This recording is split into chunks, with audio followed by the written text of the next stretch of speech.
ಮನಗಳು ಸೇರಿದರೆ ತುಂಬಿದ ಮನೆಯಂತೆ.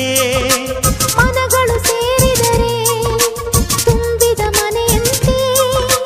ತುಂಬಿದ ಮನೆಯವನೇ ಧರೆಯಲ್ಲಿ ನಗುವಿನ ದೊರೆಯಂತೆ. ಜೇನಿನ ಗೂಡು ನಾವೆಲ್ಲ, ಬೇರೆಯಾದರೆ ಜೇನಿಲ್ಲ.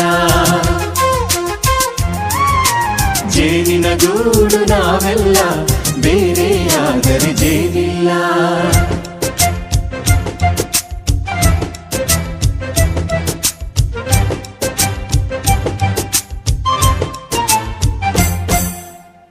ಬದುಕಿನ ಬೆಂಡಿಗೆ ಅಂಟಿರೋ ಜೋಳದ ಕಾಳುಗಳ ನೋಡು. ಹೌದಪ್ಪ. ಸಿಪ್ಪೆಯ ಸೂರಿನಲ್ಲಿ